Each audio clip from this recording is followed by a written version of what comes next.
have Caitlin Clark on the team.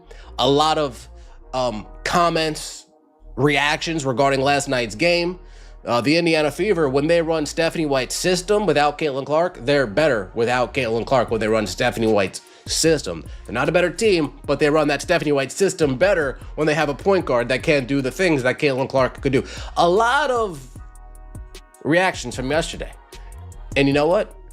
Hopefully the Indiana Fever agree with that. Hopefully the Indiana Fever say, you know what? This is better without. The dark underbelly of professional basketball has now been exposed, and what is unfolding behind the closed doors of the team facilities is no longer just a normal coaching disagreement. This is an unprecedented, calculated corporate attempt at career destruction. The massive shockwave that has hit the sports world tonight centers around a betrayal so deeply personal and so carefully calculated that it has left millions of devoted fans in a state of complete outrage for months. The global audience believed that the historic growth of the sport was built on a foundation of merit, athletic excellence, and fair competition, but behind the scenes a dangerous network of deep-rooted institutional jealousy and corporate backstabbing was quietly preparing the ultimate move against a generational icon. The establishment could not accept the reality that a single rookie sensation possessed all of the cultural influence, completely overshadowing decades of outdated leadership. And tonight the breaking point has officially arrived as Stephanie White has carried out a devastating tactical decision designed to erase the legacy, the identity, and the very presence of Caitlin Clark from the active floor. If you think this is only a normal basketball benching or a temporary tactical adjustment for strategic reasons, then you are missing the frightening depth of what has just been set in motion. We are witnessing what many believe is an attempt to erase an identity inside the professional ranks. Reports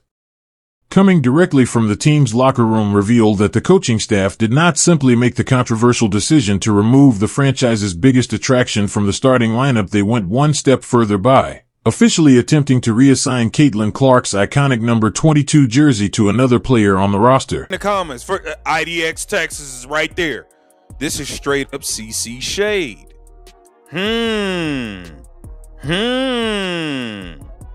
I don't know. It's definitely seeming like some shade.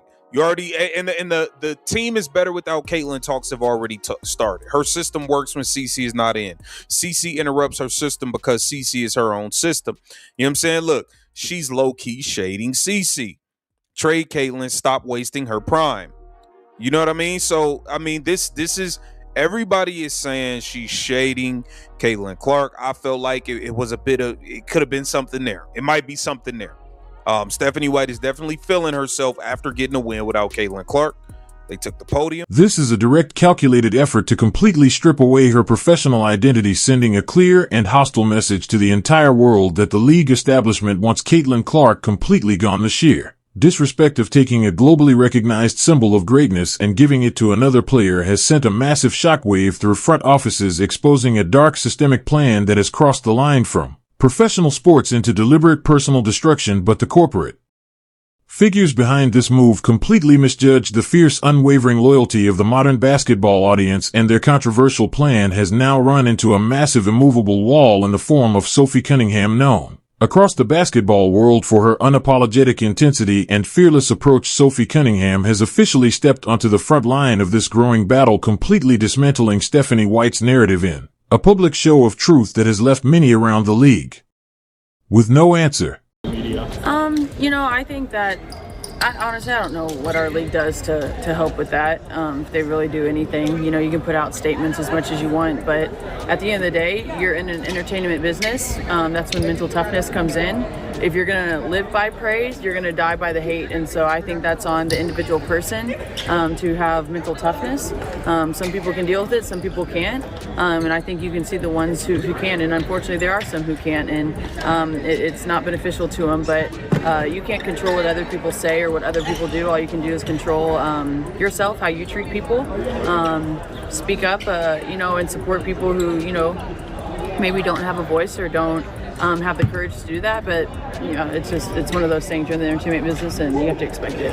How do you try to filter through some of that stuff? Sophie Cunningham did not hold back, aggressively exposing what she described as the hidden side of the management structure that has spent the entire year trying to systematically undermine the league's biggest star. According to the explosive claims now circulating through major sports networks, the first phase of this situation was to allow rival players to push beyond the limits of professional competition while refereeing Crews looked the other way when physical play failed to slow the historic momentum. The focus reportedly shifted to institutional benching, administrative silence, and even the removal of Caitlin Clark's signature number 22 jersey. The fallout from these explosive claims quickly spread across the digital world, sparking an intense online battle that has placed several roster players under heavy public scrutiny. Tyasha Harris now finds herself caught in a heated exchange with angry fans online as the digital battle continues to escalate as the public demands answers about the environment surrounding the franchise. Team representatives have attempted to respond through online statements, while many fans believe those efforts have failed to calm the growing backlash. Supporters say they have had enough of what they see as media protection, shifting narratives, and questionable decisions. The online response has flooded official team channels, highlighting every moment of perceived disrespect, every critical comment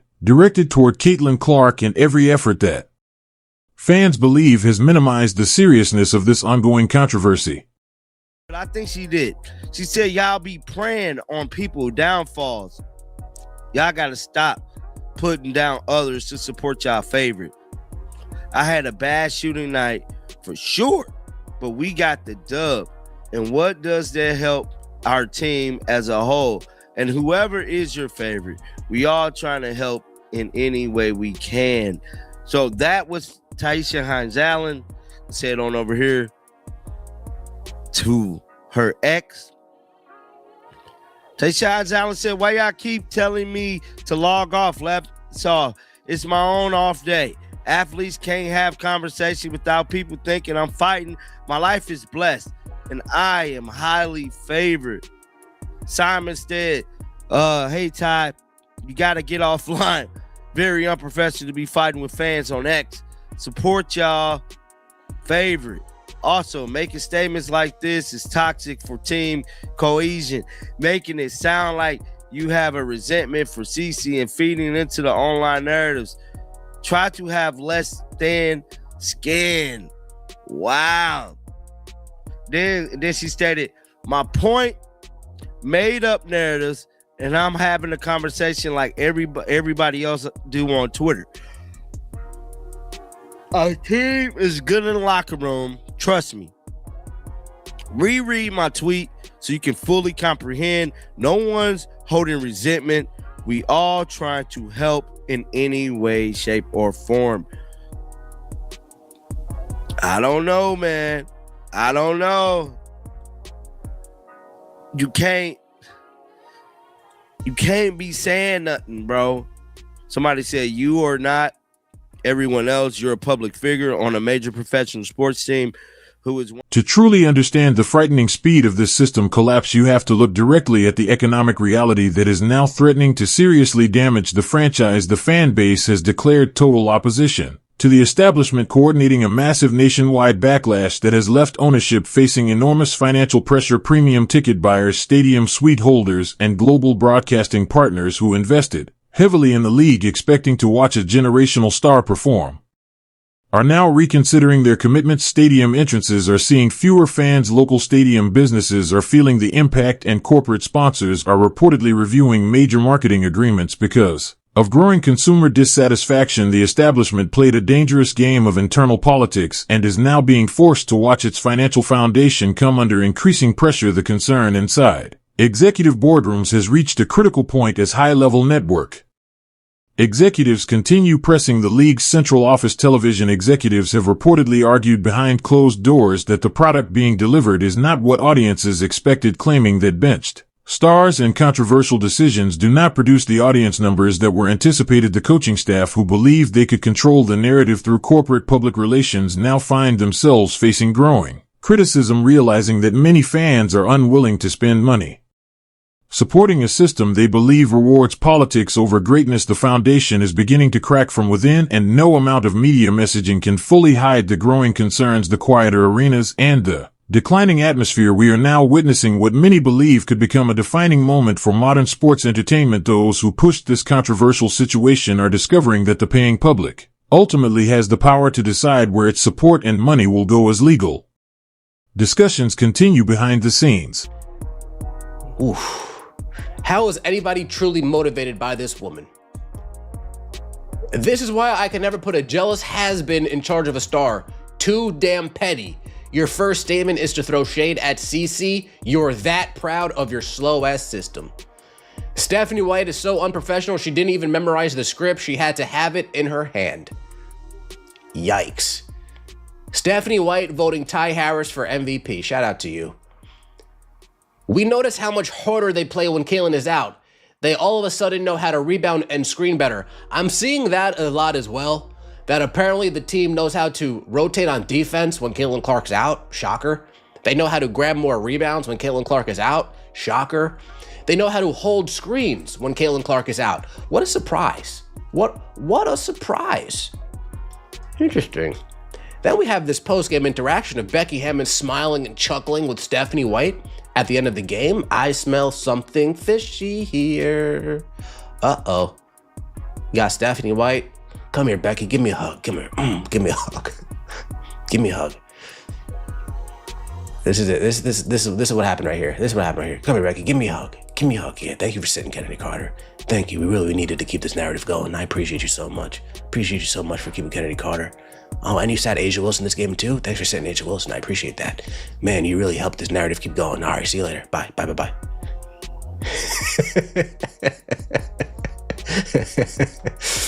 The WNBA is a scripted drama show. It's not a serious professional league. And it is a reality show. It is a WNBA drama. Yeah. Not to mention covering her face when she's talking. Yeah. Why is White dressed like Michael Jackson? Well, you know what? Like Michael Jackson, she needs to beat it. Just beat it. Yeah, she needs.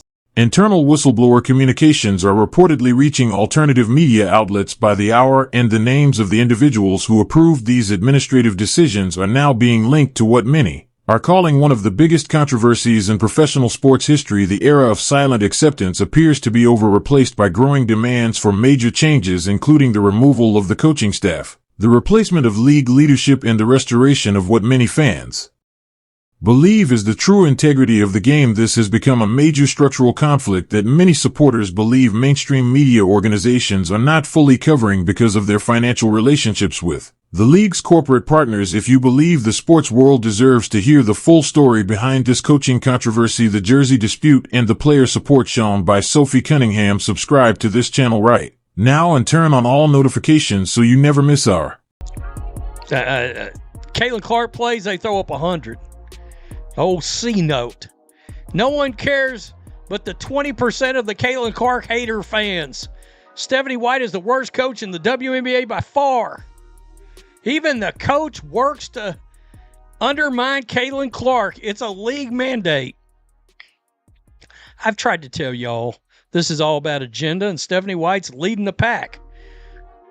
Wilson didn't play. She's their entire team. There is nothing to celebrate. Oh, she's acting like this is game 7 of WNBA finals last night. Worst coach in the WNBA makes worst scripted post-game comments on the season. Most boring game with a half-full stadium. Ugly basketball against a team playing without their star player. I'm got to tell you, Caitlin Clark fans not having it. Steph looks so excited. Her blessing in disguise, having Caitlin Clark hurt, makes her so giddy. I told y'all. She thinks this team is better without Caitlin Clark, which has led Caitlin Clark fans to sarcastically do the, see, they are better without Caitlin. Better trader. See, your system runs better without Caitlin Clark. Better trader. I get it. I get it. People are fed up, man. People just aren't having it. And I get it. Fans want to watch what they want to watch. And sports is entertainment. And I promise you, last night, what did I watch last night?